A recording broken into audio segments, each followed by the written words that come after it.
Hey everybody, how are you guys doing today? AMC Bigums here. Hope you're all having a good day. This is going to be part 2 of my video series on what the media and what the world should be showing you. This is all insane. This is what's going on. This is why the Moass needs to happen. I'm going to talk about the Moass and a lot of other things. So let's just get right into this video. First thing I want to talk about is how we got to where we are so people understand. 2008 was caused by the banks. They did this through ISDA. They did this through CDOs and credit default swaps. The CDOs were backed by the housing market and mortgage-backed securities. They thought the housing market at the time was too big to fail, so they were actually using wagers on credit default swaps on the CDOs. Now, the way the CDOs work is they take securitization, they take a whole bunch of loans, they repackage them again and sell them as an asset. This would make it so people that weren't allowed to get loans because their credit scores were too low, or they, had a high chance of defaulting, were able to still get houses. So what they did is they took those people at the bottom, the BBBs, the people that shouldn't have got houses, and they packaged them with people that wouldn't default on their loans, that people that had great credit scores and great jobs. Well, what ended up happening? The BBBs defaulted. The double Bs defaulted like they thought. Well, what ended up happening is some of the AAA started defaulting, and all of a sudden, all those mortgage-backed securities went to crap. And what do you know? Government bailout because they were too big to fail, which we'll get into in a minute. Now, fast forward to 2022. You have the banks. Everybody thinks it's the market makers and the hedge funds. Nope, it's the banks still. The banks are still the head of all the snake through ISDA. What they're doing now is called naked credit default swaps, which is shorting. This is shorting in the derivatives market. Now what you also have is called synthetic shares of stock. The stock market is too big, it can't fail, just like they thought. The housing market was too big, it can't fail. Now you have what we call synthetics. Instead of tranches, they just changed the name. Now here's a synthetic tranche. This is made because of the stock borrow program, the OTC market, and ISDA. At the top you have the DTCC. The DTCC houses all of the real shares in a vault. Below that, you have ISDA, shares that run through ISDA. Below that, you have market maker. Now, most people sit there and saw Citadel's $65 billion and go, there was $65 billion in shorts. No, you guys, that was $65 billion in shares that they have filled in orders for retail, but they haven't located yet. There's a rule 203B that allows market makers to fill orders before they actually have the shares. So they have $65 billion in orders that they have filled without locating the shares. They need to locate those shares before the market is technically made whole. Think about how insane that is. Then you have the stock below that. That's what they sell retail. Well, on top of that, that retail, they're going to be able to loan that out with the stock borrow program. So they're going to loan that out, loan that out, loan that out, loan that out. And what do you know? You have a whole bunch of synthetic shares. They can also do ISDA contracts or ISDA agreements and make more synthetic shares that way, as we went over. I'm not going to get into all of that right now. But as you guys can see, same situation, new market. Instead of the housing market, they moved it over to the stock market. Now, in 2008, what most people don't understand is Ken Griffin actually almost lost Citadel. And one of the things he said when they asked him what happened is he said, I realized I was wrong trying to be a bank. Only banks can be banks. One of the reasons is they're too big to fail. What that means is the government will consider bailing out a business or even an entire sector, such as a Wall Street bank or U.S. car maker, to prevent economic disaster. So as you guys can see, that's why they got bailed out, as we already know what happened in 2008. Well, on top of that, they're primary dealers as well. So they are able to use things in the U.S. Treasuries. They're allowed to be in the auctions. So this is one of the things. Well, guess what? Citadel is now trying to become a U.S. primary dealer, and they're also trying to qualify for too big to fail. So what he's doing, Citadel is basically learning what they got away with, or how they got away with it in 2008, and now he's going, well, I want to be just like the banks. So I'm going to try and be a bank without actually being a bank. So this is scary stuff, you guys. We need to get this taken. This needs to be handled. We need people to pay attention to this. This is the biggest thing in the world. This is bigger than the war. More money is being taken out of our economy. This is killing our economy. Short selling is the worst thing to ever happen to humanity. We'll get into this in a second here. Now, if you guys look at how the market works, so they're stealing from us with synthetic shares, with dilution, with market manipulation, and it's legal. So the way that this system is set up, you have the bank account. You go put your money in a bank account. What do you get? 2%. You get 2% interest a year. Meanwhile, they give you a credit score, and now you have to apply for loans, credit cards, and if you ever check it, it's going to drop your score. Those credit cards, the average rate right now is 19.49%, which is insane. The loans, 4.10%, and that includes houses and cars. So in other words, they charge you more, you're paying way more in interest than you're making to actually have inside of their bank account. This credit score is also preventing you from what? Owning a house. Why? Because they just say, you can't afford it. We just don't think that you're able to do it, but you're allowed to rent for $1,200. Why? Because they don't want you to own things. It makes you less dependent on the world, the government, them. It makes it so you can get out of their little web. So like I said, this credit score is a complete joke. Now, we find out, do the bankers and all that need that? Did they go through this system? No. They just short stocks. That's all they do. And then they pay 0.006% borrow rate fee to 1% a year. And guess what? Those shorts, they have unlimited time to pay them off. They can pay them off whenever they want. Unlike our loans, which have term limits, which, what's this do? Makes it so it's no longer a financial burden for them. And on top of that, instead of paying it off when, like we have to pay into the system, they can pay it off when they make money. So they can just basically pull money out of thin air. And how do they do that? They pretty much steal it from retail. They short a stock, they attack a company, they manipulate the stock, then they bash it with the media, and then they legally steal from everyone who panic sold. They don't need a loan. It doesn't lower their credit score. And now, guess what? Their credit score goes up exponentially because they have more assets and more money. So they have this specific cheat way for the rich. Meanwhile, here you go, pay into our system. Well, here's the other problem. In the United States, you have $2.3 trillion in circulation. I showed you guys the top 100 have $4.5 trillion. They have more than all of us. So you have, this is your poor class, here's your middle class, and here's your rich. Well, guess what? That rich, that little small one, has more than the other two combined times two. Like I said, there's $40 trillion in the world. $650 trillion of that is in the derivatives market. 488 of that is in interest rate payments done through securitization. Like I said, they haven't changed. They've gotten 600 times worse. This is insane.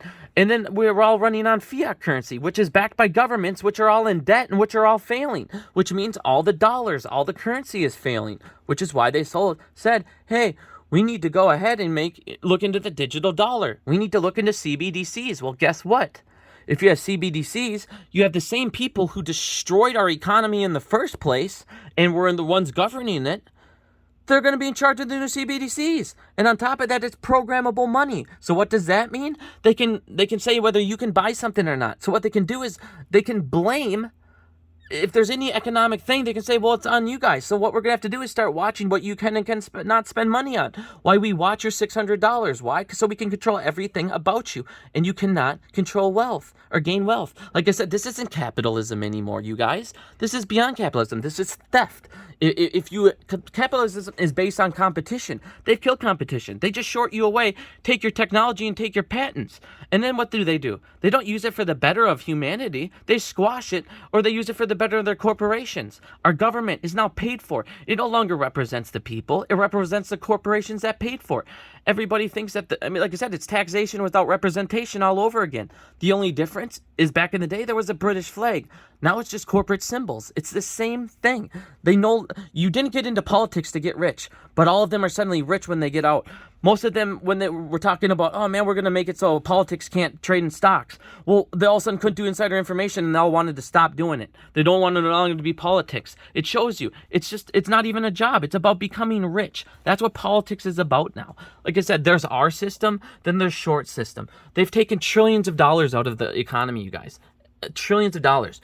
Just in the start of this year alone, in January alone of 2020 to 2022, short sellers have already up $114 billion. They've already taken $114 billion out of the economy. Guess what, you guys? They've taken trillions and trillions and trillions out since think how long they've been going at this. Trillions.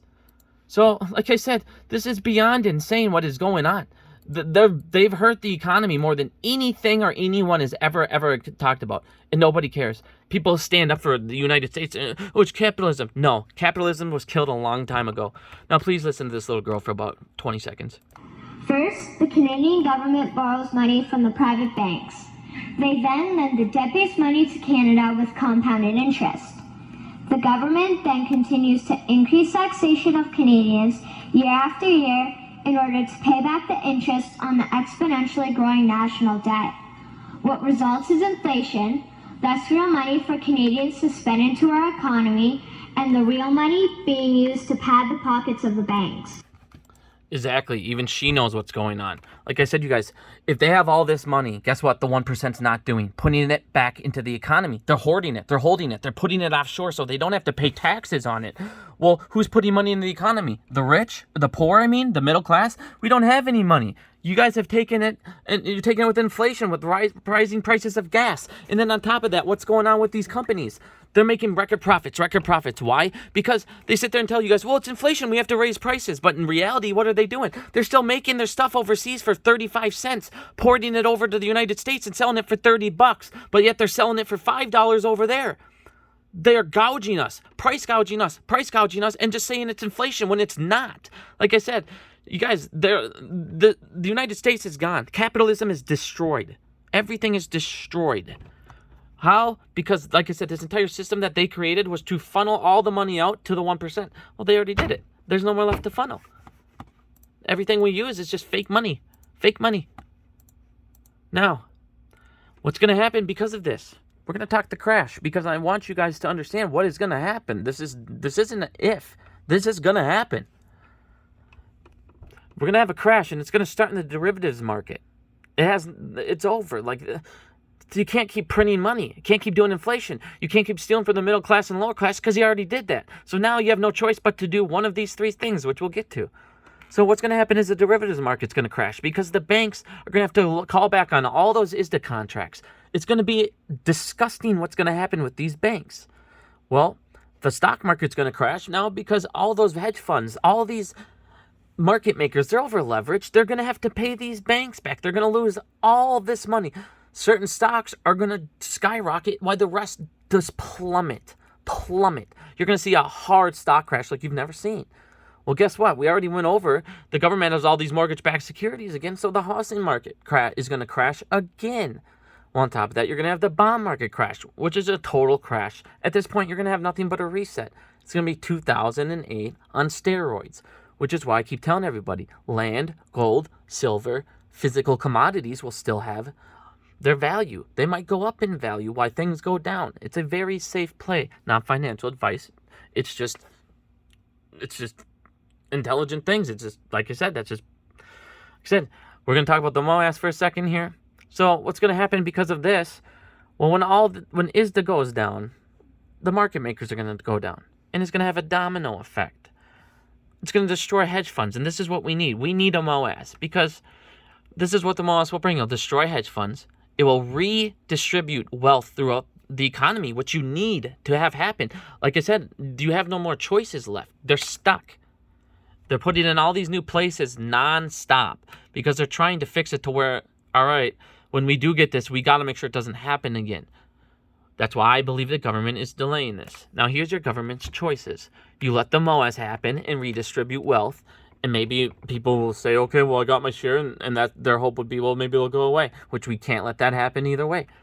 They're going to make a digital dollar, which they've already talked about, or these CBDCs. Well, the digital dollar is going to have to go back to the gold standard. They have no choice because you guys can see no one can be trusted. Everything can be manipulated. Well, guess what? Banks are now restocking gold at the fastest pace in years because they want to be in control of their CBDCs and they have to have it backed by something. So they're going to have a backed digital dollar or a CBDC of some kind, and it's going to have to go back to the gold standard. Well, guess what? Adam Aaron just bought land, gold, and silver, just so you guys know, people talking about that.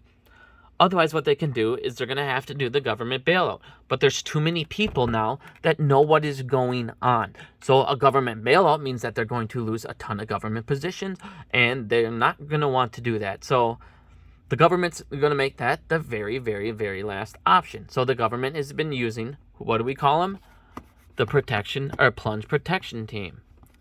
You have the government propping up the indexes over and over and over with the plunge protection team. So they're going to keep delaying this until they know an answer. And at this point, like I said, I don't know what they're going to do. What, you're going to raise rates and stuff? Okay, well, what's that going to do? That's not going to help us. They have no choice, you guys, like I told you. They have no choice but to let this Moass happen. They have no choice because they can't keep raising rates and doing all these other things. We're not taking out loans. What is all this stuff going to do? We're not spending money. We have none to spend. Until that aspect changes, nothing's going into the economy. And more and more and more, and things are going to keep going down until, like I said, you either have the crash or you break. The 99% is so poor, they have no choice but to have American Revolution again and wake up and realize this is worse than the British government ever treated us. I'll have part 3 out very shortly, you guys. I have a ton more to show you. We're going to get into politics. We're going to get into who's taking payouts. We're going to show you guys Ken Griffin's paid over $200 million to Republicans and other parties. This is what's allowing it. We need to stop. Like I said, we got to drain the swamp. We got to take out these banks. You guys, you want to know how to win? Take all your loans out of banks and ISDA. Move them to mom and pop banks and credit unions. Take all your money out of banks and move them over to the same thing. You guys want to start to win? You want to start to see change in life? Get off your asses and get your money out of these banks. If you use a payment for order flow platform, at this point, you're just as bad as these guys. Why would you help them make synthetics? Come on, you guys. We can't be lazy, and I'm not blaming us. But we got to do little moves to put the pressure on. We got to keep pressuring these guys. We have to keep educating, and we need to keep getting this type of information out to the Moass. We have to do it. Like I said, you guys, this is disgusting what is happening. America's gone. Like I said, at this point, shorts either cover, give apes more time that have high averages to average down, and the rest of us to just keep building up more shares. We're going to have to pay less taxes the longer we hold and do this anyways. AMC is getting better and better by the quarter. They're going to be able to keep paying off more and more debt. As you guys can see, we're already over $1 billion more than we were last quarter. They either have to keep digging a bigger hole by shorting, and keep making ISDA contracts. And that's the thing. When these ISDA contracts come crashing down, that's when the Moass will happen. We don't see that part yet. And in the meantime, you guys, like I said, they got to keep digging a bigger hole, and we'll just keep getting more educated in the meantime. So thank you guys for listening. I'll have video number 3 out here pretty shortly now that I'm back and my basement's all done. Thank you, guys.